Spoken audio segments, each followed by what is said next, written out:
Karena Allahu Akbar artinya Allah maha besar. Besar apanya? Berapa kali saya sampaikan? Oh, besar ciptaannya 1 juta umat manusia, 1 miliar umat manusia mengatakan Allahu Akbar, besar ciptaannya, alam semesta ini tetap saja tidak akan semakin besar, tidak. Semua umat manusia diam, tidak ada satupun yang melafazkan takbir kepada Allah, ciptaan Allah tidak semakin kecil. Betul? Ya, ada suatu negeri yang takbirnya hanya berapa orang. Ya karena muslimnya cuma sedikit. Apa negeri itu dipersempit sama Allah? Enggak. Ada yang takbirnya jutaan umat. Ya, bertakbir setiap waktunya sholat. Tapi apakah ciptaan Allah diperbesar? Enggak. Dari dulu dunia semacam ini saja.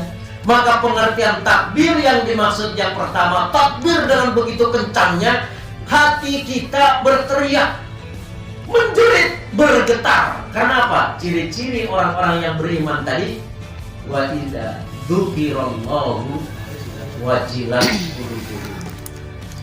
Ya, tatkala disebut, disampaikan kepada antum tentang Allah, maksudnya sistem Allah, begini keadaan sistem Allah sekarang. Dunia hari ini belum paham tentang sistem Allah. Hari ini sistem Allah belum bangkit dan dibacakan kepada antum bukti-bukti bahwa Allah ini belum bangkit di muka bumi. Bergetar hatinya dan bertambah keimanannya, bukan semakin mundur. Itu pengertian takbir itu. Yang selama ini antum berapa kali takbir? Lupa itu kan?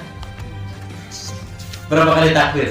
Lupa itu. Hafal takbirnya, gerakannya hafal, lupa itu. Ternyata siapa yang mampu memahami secara benar adalah orang-orang yang berada dalam sistem kekhilafahan Islam.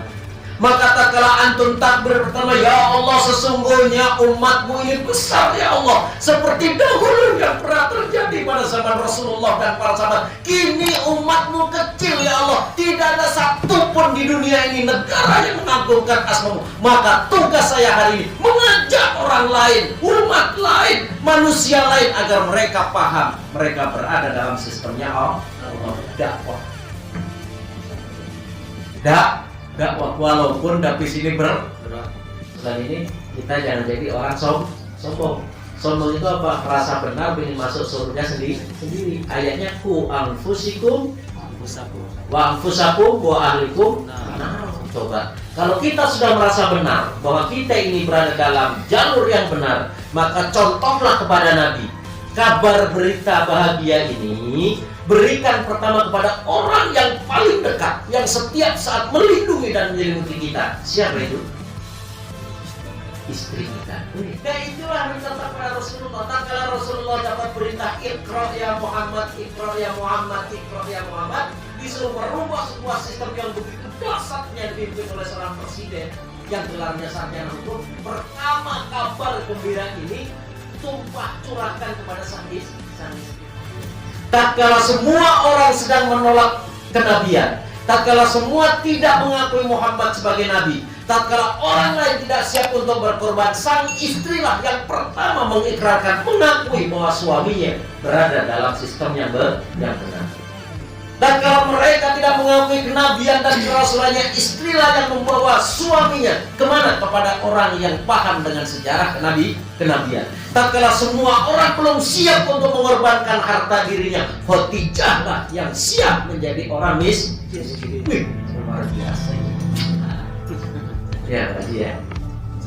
Jadi selamatkan pertama istri. Ya.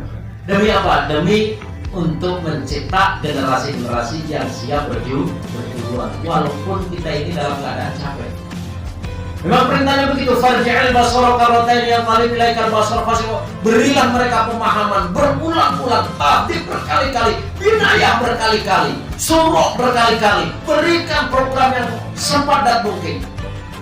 Berulang-ulang sampai kalian tengok terus walaupun kalian ini dalam keadaan capek.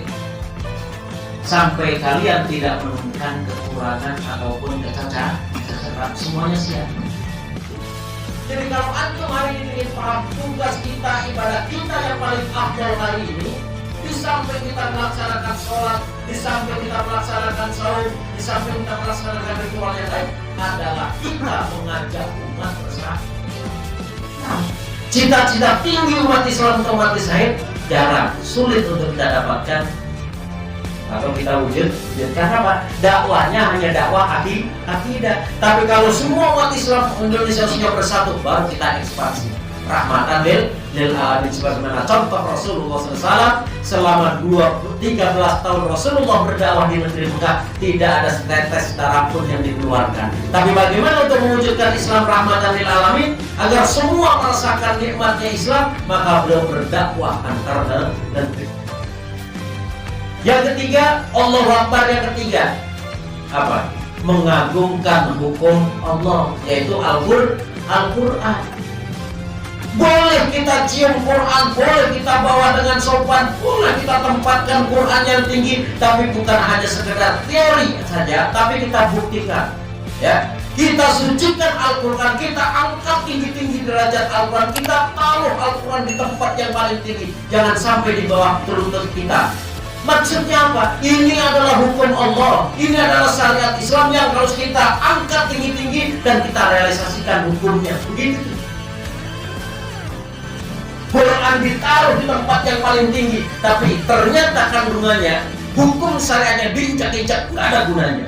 Orang jutaan mengatakan ini Al-Quran suci, tapi ternyata tidak diperlakukan, maka bohong belaka. Suci berarti hukumnya berlaku. Kita inilah yang hadir di sini, orang-orang pelopor pertama untuk menegakkan syariat Islam. Maka untuk berjuang jangan setengah-setengah, jangan setengah-setengah. Ya. Ingat, yang berjuang setengah-setengah tidak akan menunda kematian. Mati kita ini dalam keadaan apa? Ini yang paling penting. Apakah kita mati dalam mempertahankan dan memperjuangkan kekhilafan Islam, atau justru kita hari ini mati dalam keadaan menantang kekhilafan Islam?